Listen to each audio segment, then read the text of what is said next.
ओम खड्गं चक्रगदे सुचापपरिघां शूलं भुषुण्डिं शिरा शंखं संदतधिं करस्त्रिनयनां सर्वाङ्गभूषावृतां नीलास्मद्युतिमासपाददशकां सेवे महाकालिकां यामस्तौ सुपिते हरौ कमलजो हन्तुं मधुं कैटभं शरणागत दीनार्थ परित्राण परायणे सर्वशार्थ हरे देवी नारायणी नमोस्तुते।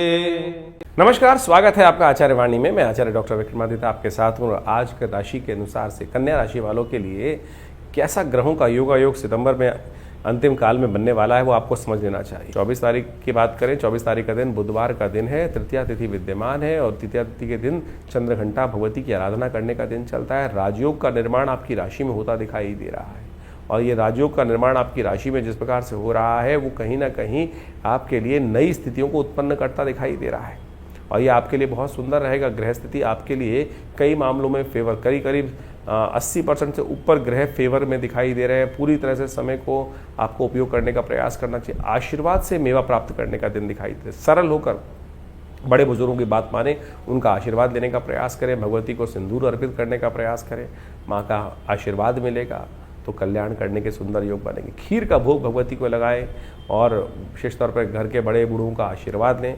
देखिए आपके रुके हुए काम भी गति को पकड़ने के योग बना देंगे। 25 तारीख बृहस्पतिवार का अवसर। तृतीया तिथि थोड़ी वृद्धि की तरफ गई है, चतुर्थी का योग साथ में बन रहा है, लेकिन ये बड़ा सुंदर योग बना है कि नवरात्र इस बार बढ़ गए एक और साथ साथ श्राद्ध इस बार घट गए थे।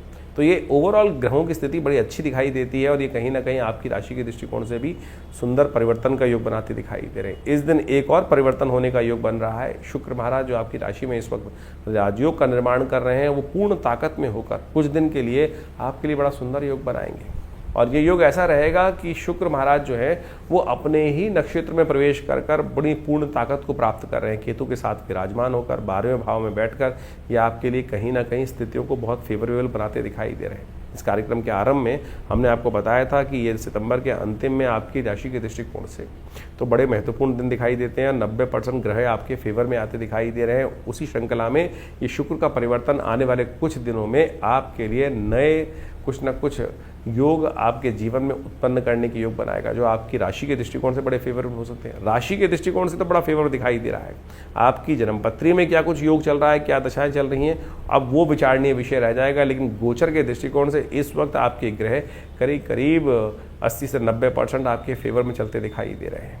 गुरुजन की सेवा करें, पीले वस्त्रों का दान करें।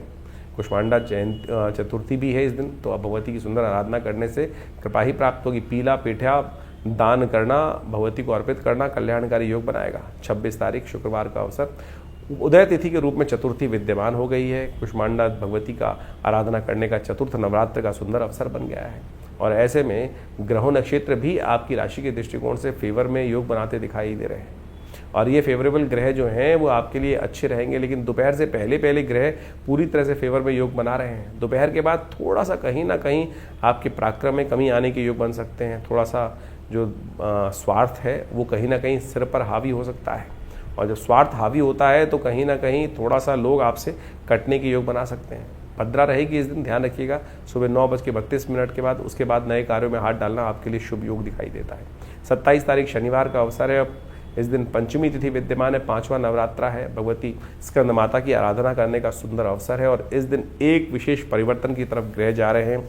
सूर्य जो आपकी राशि में विराजमान है, लग्न में विराजमान है और शनि के साथ समसप्तक योग बना रहे हैं, वो एक बहुत सुंदर परिवर्तन की तरफ जाएंगे और वो चंद्र के नक्षत्र में प्रवेश करेंगे। चंद्र के नक्षत्र में प्रवेश करने से थोड़ी सी एग्रेसिवनेस में इस वक्त जो सूर्य आपकी राशि में दिखाई दे रहे हैं, समसप्तक योग बनाकर सामने बैठे हैं, कहीं ना कहीं तलवारें खींची हुई हैं, वो कहीं ना कहीं बैलेंस होने के योग बन सकते हैं। थोड़ा सा आपका जो प्रभाव है, जो एंजाइटी लेवल बढ़ा हुआ है, उसमें कहीं ना कहीं कुछ ना कुछ वर्षा का योग बनता दिखाई दे रहा है, यानी शांति का योग बनता दिखाई दे रहा है और ये शांति कहीं ना कहीं आपकी राशि के दृष्टिकोण से सूदिंग टच लाने के योग बना सकती है आपकी राशि में। शनि महाराज इन दिनों आपकी राशि से जो मंगल के साथ समसप्तक योग बना रहे हैं और आपकी राशि में जो ढैया का योग, कल्याणी ढैया का योग बन रहा है, वो थोड़ा अनिष्टकारी है। उनको ठीक करने का आपको प्रयास करना चाहिए। ऐसे में लगातार शनि का उपाय करते रहें। भगवती का इस दिन सुंदर स्कंद माता के रूप में पूजन करने का विधान होता है, तो कोशिश ये करनी चाहिए इस दिन हलवा बनाकर भगवती का भोग लगाना चाहिए। और हो सके तो पीपल का पेड़ को कहीं ना कहीं रोपित करने का प्रयास करें, किसी देवस्थल में जाकर रोपित करने का प्रयास करें। ईश्वरी कृपा से आपके ग्रह ठीक होंगे, ईश्वरी कृपा से कष्ट निवृत्ति का योग बनेगा। 28 तारीख शनिवार रविवार का अवसर है, षष्ठी तिथि विद्यमान है, छठा नवरात्र है और छठा नवरात्र का भगवती का जो स्वरूप होता है वो कात्यायनी स्वरूप माना जाता है। इस दिन बुद्ध महाराज मंगल के नक्षत्र में प्रवेश करेंगे, चित्रा नक्षत्र में प्रवेश करेंगे और आपकी राशि के दृष्टिकोण से बहुत तीव्र गति से जो बुद्ध चल रहे हैं इस वक्त उदय होने की तरफ भागते चले जा रहे हैं, कुछ नया लाभ का रास्ता खुलने की तरफ बढ़ते दिखाई दे रहे हैं। थोड़ा सा बुद्ध को और बल देने का आपको प्रयास करना चाहिए। बुद्ध वैसे मंगल के नक्षत्र में आकर पुरुषार्थ को अच्छा करने का योग बनाएंगे, पुरुषार्थ को बढ़ाने का योग आपकी राशि में नया बनता दिखाई दे रहा है, लेकिन अस्त स्थिति में है, तो यदि थोड़ा सा उपाय आप कर लें तो आने वाले समय में बुद्ध जिस प्रकार से शक्ति को प्राप्त करने वाले हैं आपकी राशि में, उससे पहले ही अपने फल को दिखाना शुरू कर दें। कन्या पूजन नित्यपति, पहले भी हमने आपको बताया कि इस नवरात्र के अवसर पर भगवती का पूजन कर कर कन्याओं को कुछ ना कुछ जो उनके मनपसंद चीज़ें हैं, वस्त्र हैं, मिठाई हैं, जो भी छोटी छोटी चीज़ें, पढ़ाई की पुस्तकें हो सकती हैं, वो सब दान करने का प्रयास कीजिए। उनका आशीर्वाद लेने का प्रयास करें, उनके चरण पखार कर, उनको धोकर उनका चरण रज अपने माथे पे लगाने का प्रयास करें। कन्या पूजन आपकी किस्मत जगा सकता है इस दौरान।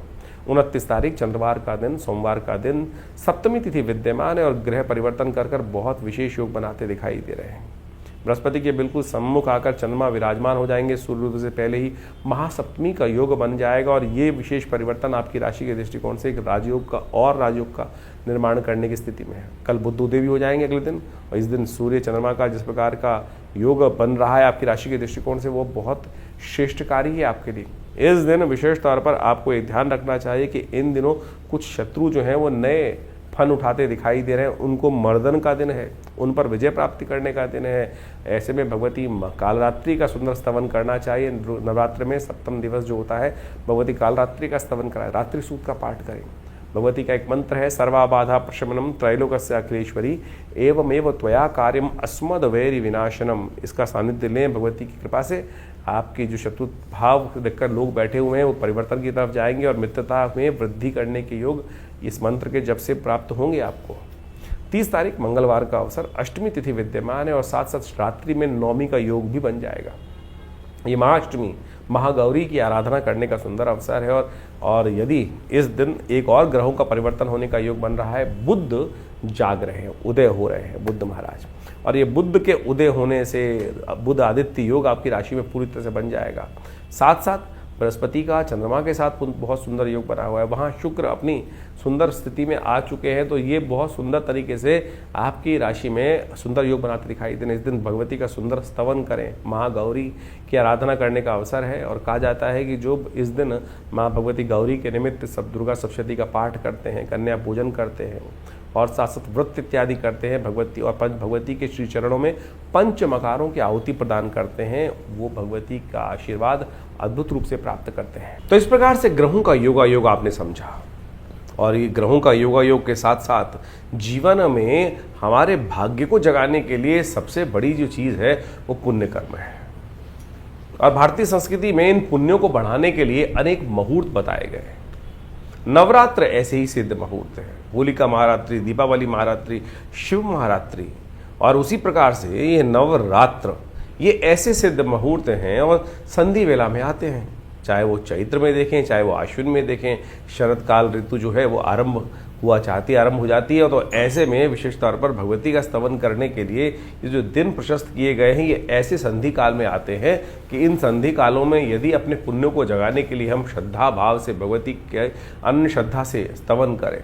और दुर्गा सप्तशती में तो स्वयं भगवती ने कहा है कि शरद काल में जो नवरात्र सिद्ध रात्रियाँ हैं उन समय जो उनका स्मरण करता है भविष्यति सर्व जो मनोकामनाएं वो सिद्ध हो जाती। सर्वा बाधा विनिर्मुक्तो धनधान्य सुधान्विता मनुष्यो मत प्रसादे न भविष्यति न संशय। यानी समस्त मनोकामनाएं, चाहे वो कैसी भी मनोकामना हो, संतान की हो, रिद्धि सिद्धि की हो, समस्त पूर्ण करती हैं भगवती, और उसमें कोई संशय नहीं है, स्वयं अपने मुख से कहा है। तो इस नवरात्रों में विशेष तौर पर भगवती का सुंदर स्तवन यथाउचित भाव से करने का प्रयास करो। इस बात तो सुंदर नवरात्र का जो आगमन, भगवती का आगमन करने का जो निर्णय बताया जाता है वो भी समझ लें, वो भी बड़ा सुंदर है। सोमवार के दिन जब नवरात्र आरंभ होते हैं, कहा जाता है कि भगवती जो है गज पे आरूढ़ होकर आती हैं। गज पे आरूढ़ समृद्धिदायक है, बहुत सुंदर योग बन रहा है। ऐसे में समस्त अनिष्टों को दूर करने के लिए भगवती जो हैं वो गज पे आरूढ़ होकर आपके जीवन में कल्याण करने के निमित्त अद्भुत योग बनाने वाली। तो इस समय में सुंदर रूप से भगवती का स्तवन यथाउचित भाव से करने का प्रयास करें। मनोकामना सिद्धि के लिए अद्भुत योग बनते हैं। और हमारे विवेकानंद योगाश्रम में तो हमारे यहाँ भगवती का श्री विग्रह, बहुत चमत्कारिक श्री विग्रह विराजमान है। 500 साल पुराना भगवती का जो श्री विग्रह है, मुल्तान से पाकिस्तान जब बटा, भारत का जो विभाजन हुआ, तो उस समय में तो पाकिस्तान से एक व्यक्ति उस भगवती की दिव्य प्रतिमा को जो आश्रम में प्रतिष्ठित है वो लेकर आए वो व्यक्ति, और आश्रम पे आज वही श्री विग्रह जो मुल्तान से आया, 500 साल पुराना भगवती का श्री विग्रह विराजमान है। और उन्हीं के सानिध्य में भगवती का सुंदर यज्ञ चलने की व्यवस्था रहती है। तो आप कोशिश ये करें उस यज्ञ में स्वयं भी भाग ले सकते हैं। भगवती के सानिध्य में जिस प्रकार से आप यज्ञ सुंदर रूप से करेंगे तो आपके जीवन में कल्याण का अद्भुत योग बनेगा। तो हमने तो अद्भुत रूप से दुर्गा सप्तशती का नित्य प्रति वहाँ यज्ञ का आयोजन रहता ही है, और आप सब लोग उस यज्ञ में सम्मिलित होकर सुबह स्वयं रूप में बैठ सकते हैं। शाम को ये यज्ञ नित्य प्रति सहस्त्र चंडी के रूप में चलेगा, और उसमें भगवती के विभिन्न मंत्रों के द्वारा, दुर्गा सप्तशती के संपूर्ण 700 मंत्रों के द्वारा वो यज्ञ संपादित किया जाता है। और उसमें विभिन्न प्रकार की औषधियों के द्वारा आहुति दी जाती हैं, चाहे वो कमल के पुष्प हों, चाहे वो मखाने हों, चाहे वो शहद हो, लौंग हो, काली मिर्च हो, पान हो, खीर हो, हलवा हो, शरीफा हो, अनेक प्रकार के जो औषधियों के स्वास्थ्य, विभिन्न प्रकार की जो आहुतियाँ शास्त्र में वर्णित हैं, उन सब के द्वारा अद्भुत रूप से मनोकामनाओं की सिद्धि के लिए तंत्रोक्त विधि से यज्ञ चलता है। और जो भगवती के उस सानिध्य में यज्ञ में बैठकर भगवती के सानिध्य में भगवती की आराधना करते हैं, हमने ऐसा देखा कि चाहे कैसी भी विकट से विकट जीवन की समस्या हो, दूर होने का योग बन जाता है। तो ये श्रद्धा के साथ भगवती का स्तवन आप अवश्य यथाउचित भाव से करने का प्रयास करें। कल्याण का मार्ग प्रशस्त होगा और जीवन में कष्टों को दूर करने के लिए रास्ता बहुत छोटे रूप से बन जाता है। हमारी अनुनय विनय भगवती तक पहुंचती जरूर है। भगवती के विभिन्न स्वरूप शास्त्र में बताए गए, कहा गया प्रथम शैलपुत्री च, द्वितीयम ब्रह्मचारिणी, तृतीयम चंद्रघंटाति, कुष्मांडेति, चतुर्थम पंचम स्कंदमातेति, षष्ठम कात्यायनीति च, सप्तम कालरात्रि च, महागौरी च, अष्टम नवम सिद्धिदात्री च। ये 9 दुर्गाओं के जो विभिन्न स्वरूप है शास्त्र में, इनकी अद्भुत व्याख्या दी गई है। और ये समस्त जीवन के कष्टों को दूर करने वाली रात्रियाँ के स्वरूप माने जाते हैं। और ऐसे में भगवती का जो सबसे सुंदर प्रार्थना है वो दुर्गा सप्तशती है, और उसका यज्ञ आश्रम पे रहेगा, और आप स्वयं उस यज्ञ में भाग लें और देखिएगा भगवती की मनोकामना सिद्धि का योग बनेगा। आश्रम में पूरी व्यवस्था है, बहुत सारे लोग ठहरना भी चाहते हैं तो वो सब ठहर भी सकते हैं, और आप सब माँ भगवती के सानिध्य में इस सिद्ध नवरात्रि के अवसर पर माँ भगवती का सुंदर स्तवन करने का प्रयास करें। और देखिए अभी दो सब विशेष तौर पर आप श्राद्ध के महीने में, आश्विन के महीने में 2 ग्रहण पड़ चुके हैं। चंद्र ग्रहण पड़ा, फिर सूर्य ग्रहण पड़ा, और 2 ग्रहणों के बीच में जब ये काल निकल कर जो गया है, आने वाले करीब कुछ महीनों में ये कुछ समस्याएं भी उत्पन्न करने के योग दे सकता है। इस वक्त आप देखें जब ये ग्रहणों का काल चल रहा था तो विशेष तौर पर दोनों ग्रहणों के बीच में मध्यकाल जो था उसमें क्या क्या पूरे विश्व में किसी प्रकार से उठापटक का योग बना। तो आप भी अपने जीवन के कष्टों को दूर करने के लिए हो सके जितना भगवती का सानिध्य लेने का प्रयास करें। और हमने देखा है कि जो भगवती के सानिध्य में अपने मंत्र जप इत्यादि करते हुए माँ भगवती का सानिध्य जीवन में रखते हैं, उनके जीवन के कष्ट अद्भुत प्रकार से दूर होने के योग बन जाते हैं। सरलतम विधि है शास्त्र के दृष्टिकोण से। और जैसा हमने यज्ञ रखा है दुर्गा सप्तशती का, क्योंकि शास्त्र में कहा जाता है यज्ञो वही श्रेष्ठतम कर्म, तो इसलिए संसार में जो आप पाठ करते हैं उसका उतना ही फल प्राप्त होता है, जितना उस पाठ का यज्ञ कर लेते हैं तो उसका 10 गुना अधिक प्रभाव हो जाता है। और संधि कालों में जब वही पाठ का यज्ञ कर लिया जाता है तो 100 गुना अधिक प्रभाव वो उत्पन्न करने के योग बनाता है। तो ऐसे में इन समस्त अपने कष्टों को दूर करने के लिए, माँ भगवती की प्रसन्नता प्राप्त करने के लिए आश्रम पर आए और यज्ञ करें, आपके जीवन में मनोकामना सिद्धि के योग बनेंगे।